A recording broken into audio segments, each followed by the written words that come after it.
billion US dollars, and of course attributing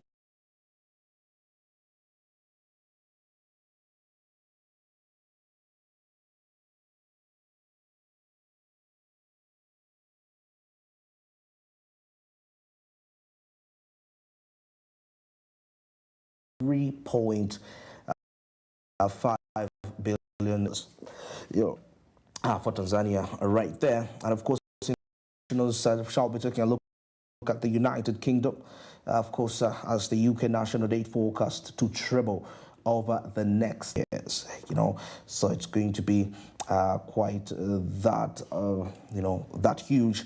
And of course, the United Nations Security Council extending sanctions on Sudan until September 2025. Now, as we kickstart off with Caribbean East Africa, reviewing how East Africa comes out to be topping the indebtedness list all across the continent. And of course, remember that Africa's loans in default climbed to a record of about 149 billion in 2022, the highest in 3 decades, as the rising cost of borrowing definitely contributed to the delayed payments, just like I hinted on that. And of course, many countries onto the continent have found themselves in what we call actually triggered by the COVID-19 pandemic and also the war in Ukraine, the war that is of Russia and Ukraine, and what we call the global wave of high interest rate hikes to fight inflation. And remember, that's the time where we had massive currencies dropping, talking about the British pound, the United States dollar, and now that led to the different central banks in these countries to increase the bank rates. So that means for any country in Africa, East Africa that borrowed, the cost of borrowing was quite definitely high. Now, the latest study, according to the African Export and Import Bank, reveals that East Africa tops the list of the continent's most indebted regions, with Kenya and Tanzania among the highest sovereign loan defaulters. Now, of course, the East African economies had a relatively high debt, that is a debt to gross domestic product (GDP) ratio of about 54.5 over the 7-year period, that is between 2017 and 2023. Now, of course, while those in Central Africa recorded the lowest average of about 35.4% in the same period. Now, West African economies were ranked second, while North Africa and South Africa were ranked third and fourth, respectively.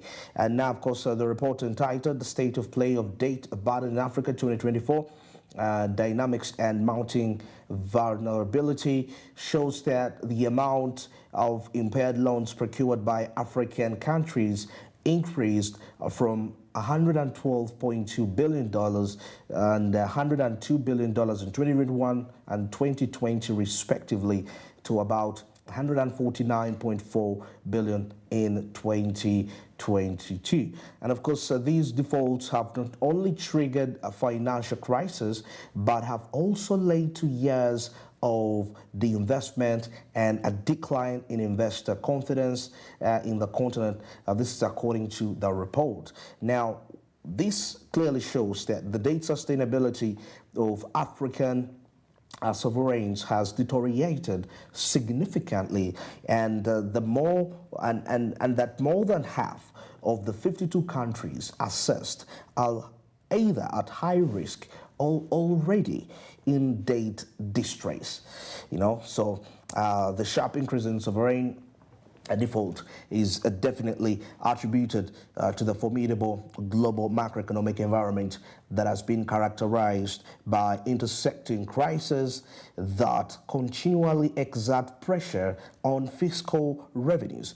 This is according to the report. Now, the concern is the risk of potential effect that might sweep through at the distressed sovereigns, particularly from 2024 onward, when significant capital repayments are due on numerous international bonds.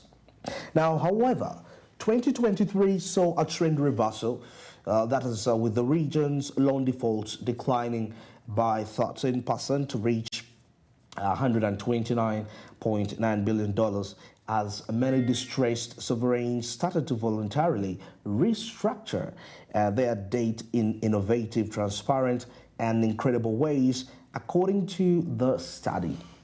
Now, Africa's debt burden has grown significantly, talking about the past 15 years, with aggregated debt to GDP ratio of the continent surging by 39.3 percentage points. That is between 2008 and 2010. Now, since the 2008 financial crisis and thereafter, there has been a decline of about 68.6% of GDP in 2023. Now, the debt burden inched up further between 2022 and 2023 by about 1.3 percentage points. Now, according to still a report, the official creditors about 29.4%, foreign currency bonds and 16.8%, and the Paris Club 22.6%, where the primary contributors accounting for about 69% of the region's loans defaults in 2022.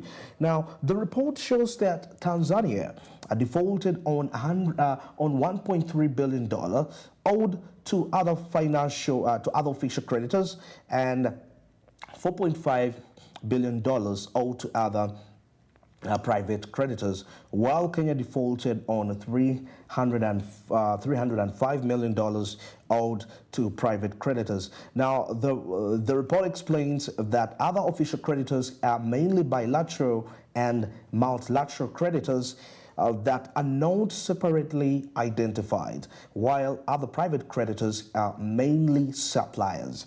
Now, Tanzania and Zimbabwe dominate the default landscape concerning other private creditors, says the report. Now, the large contribution of the official creditors to Africa's overall loan default in 2022 reflected hefty defaults by several African countries, including Sudan, $21 billion, Zimbabwe $8.2 billion, Libya $3.2 billion, and of course taking a look at Zambia, $204 billion, and Tanzania $1.3 billion. Now, defaults on foreign currency bonds were driven by significant defaults. That is by Ghana, $27.1 billion, Zambia, $3.5 billion, and Mozambique, $1.4 billion. Now, likewise, the default on the Paris Club loan was occasioned by a large default by Sudan, Zimbabwe, Somalia, Ghana, and Zambia. Moreover, other private creditors and local currency debt contributed significantly to the region's loan defaults, accounting for about 18.7% in 2023.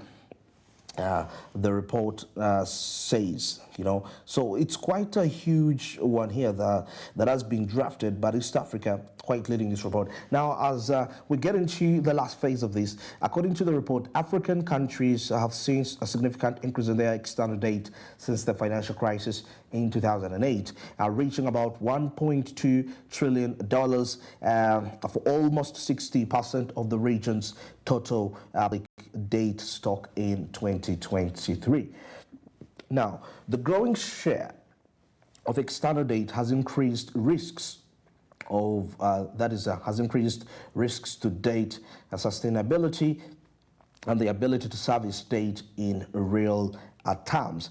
Now, of course, over the past decade, there has been a notable shift in the composition of Africa's creditor base away from traditional Paris Club sources towards commercial and non-Paris Club creditors. Now, of course, reflecting changes in the dynamics of global finance and highlighting the increasing role of what we call the diverse creditors on the continent's debt.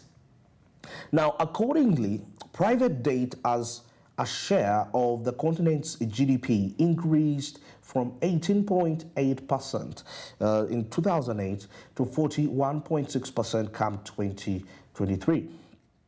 Now, in 2023, private debt accounted for more than half of Africa's external debt, specifically 54.3% of total debt, surpassing the creditors' contributions of bilateral and multilateral creditors, which accounted for about 18.7% and 27.1% respectively. So that is that report. The debt burden rising to about $149 billion. That is considering East Africa, which is leading the indebtedness list compared to other regions, West, North, and South.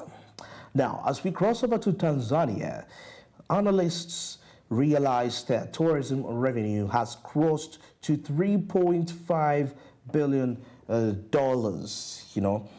of course Tanzania is comfortably gaining from tourism as the sector shows signs of a complete recovery from the negative effects of the global COVID-19 pandemic.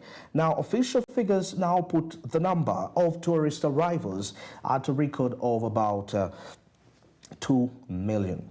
Now, the figures published by the Bank of Tanzania show that these tourists brought in a record of about 3.3 billion during last year, ended by 2024. Now, this according to the Bank of Tanzania's monthly economic review for August 2024 was $531.8 million, more than the country registered during the preceding year. Now, the rise in travel receipts arises from the recovery observed in the tourism industry, which has been reflected by the increase of tourist arrivals by 22% to about 2 million tourists, the Bank of Uganda says in a report. Now, this rise propelled Tanzania's services receipts increase to about $6 million during the year ending July 2024, up from $5 billion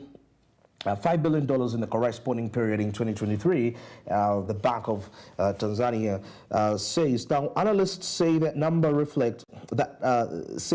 numbers clearly reflect a full recovery from the travel restrictions imposed by major source countries and the COVID-19. Now, the numbers are also as a result of the country's own marketing initiatives, including Tanzania, the Royal Tour documentary. Now, this documentary was actually very vital when it comes to promoting the tourism landscape of the country. Now, of course, Tanzania had the target of receiving about 2 million tourists in 2020, but the target was knocked by the COVID-19. Now, with the pandemic, the number dropped from 1.3 million in 2019 to only about 600,000 in 2020. Oh, that was quite a remarkable decline. Now, it was against such a background that Tanzania, the Royal Tour documentary, was filmed. Now, after recording 600,000 tourists due to COVID-19 restrictions, the Royal Tour documentary was actually filmed, and the preceding years, the tourists definitely increased. Now, the Royal Tour is a series of television specials that are produced and hosted by Emmy Award-winning journalist Peter Greenberg, showcasing Tanzania's tourist attractions with President Samia Suluhu Hassan as the tour guide. Now, in line with the traditional markets, the film was first launched at New York in the United States, targeting the big spenders and goers to the West to showcase the natural and cultural heritage that Tanzania does possess.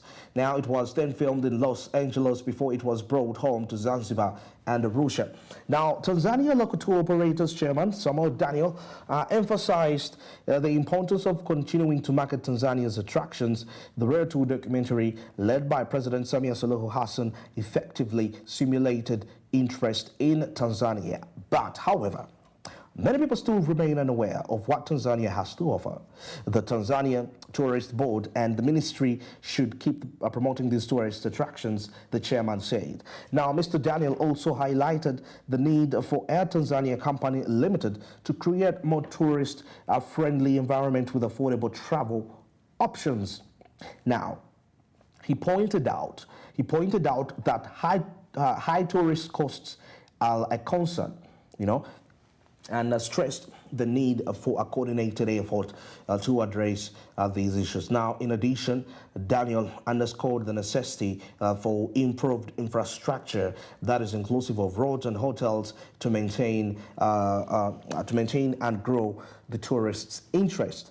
Now, meanwhile, the executive director of the Hotel Association of Tanzania, Kennedy Edward, attributed the increase in tourist numbers to long-term initiatives from 2021 to 2023. Now, he noted that improvements in service such as the transition to digital visa processing have positively impacted the tourism sector. Quite a huge report here. However, the chairman still pointed out that the North region and Zanzibar are performing well. Other areas with significant potential, such as forest reserves, marine parks, and cultural tourism sites, remain a little bit untapped. Now, he said that the focus moving forward will be on capturing these untapped markets and further enhancing Tanzania's tourism infrastructure to build on the current success. Now, on this. On his part, the Tanzania Association of the Tour Operators Chairman Wilbard Chambulo said that the Road Tour has played a great role in advertising Tanzania's tourist attractions. However, he noted that Tanzania needs to invest more, that is on accommodation, talking about infrastructure, especially as some roads leading to the national parks are quite a little bit difficult to reach. Now, the government, he said, that also needs to improve its investment policy to put up more investment in the tourism sector. Now, data from the National Bureau of Statistics, as quoted from the Immigration Department, show that the United States is the key source of tourists to Tanzania, followed by Italy and Germany, Zambia, United Kingdom, France, Kenya, Burundi, Spain, and Uganda. Now, the Democratic Congo, the Democratic Republic of Congo, the Netherlands, Zimbabwe, Canada, and India complete the list of the top 15. So those are the sources of tourists that actually heading into Tanzania to see what the tourism landscape is like. Now, crossing over to the international news, the United Kingdom national debt forecast is set to treble for the next 50 years, according to what analysts actually are revealing here. Now, the UK national debt is on course to treble over the next half of a century due to several pressures, according to the government official forecaster.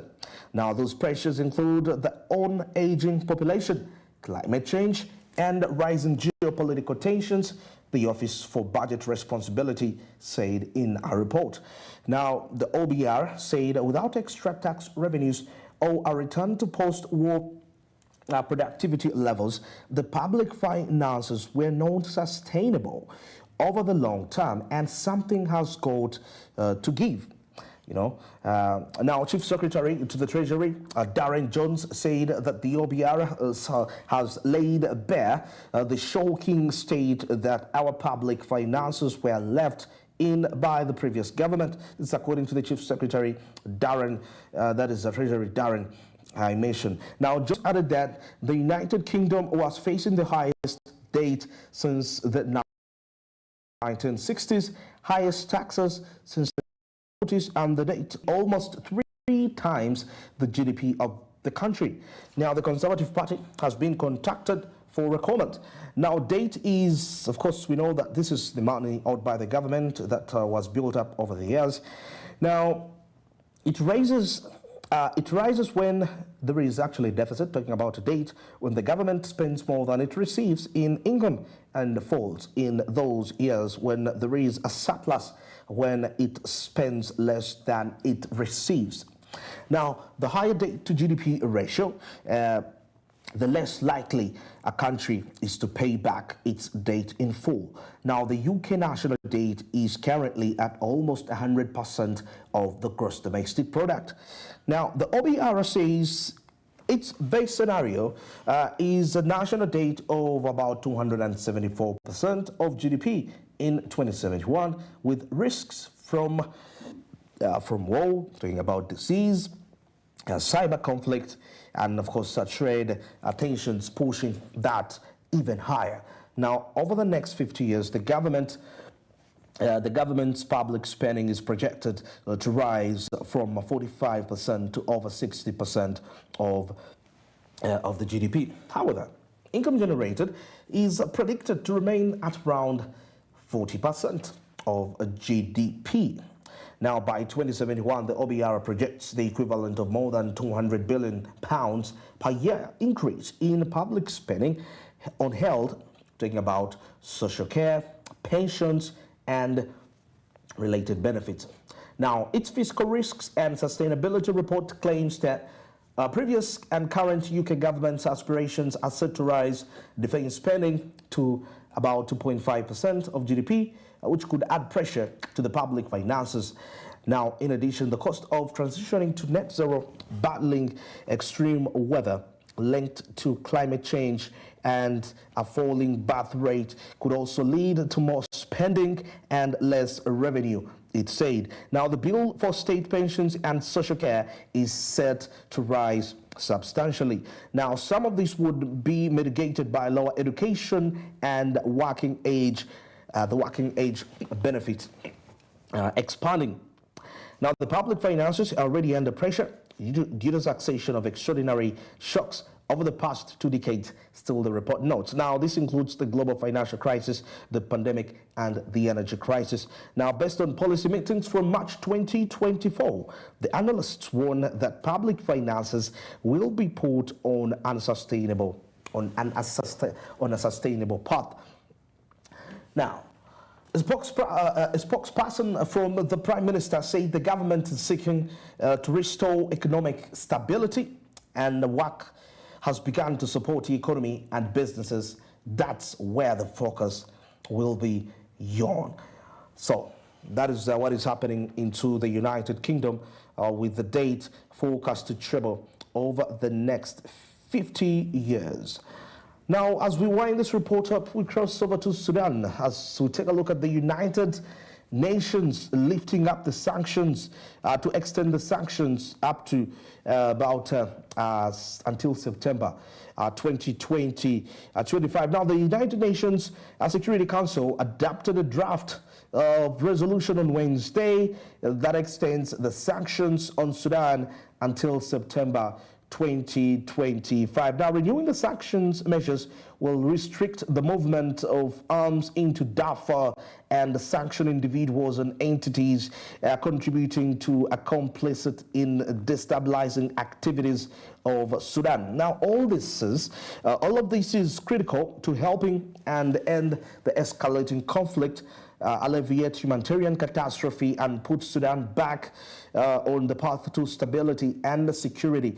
Now, the United Nations remains committed to the Sudanese people and will continue to work closely with Sudan, said Robert Award Alter, that is alternate representative for special political affairs in the United Nations, United States.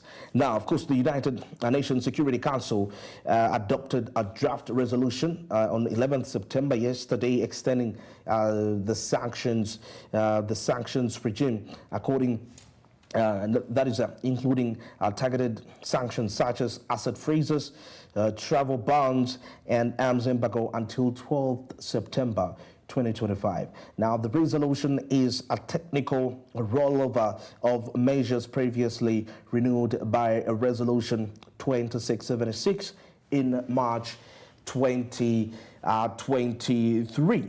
Now, Sudan's representative Al Harith Idris Muhammad said there is irrefutable evidence that this war that they are experiencing is a result of support of the United Arab Emirates for militias that are committing war crimes, and all crimes against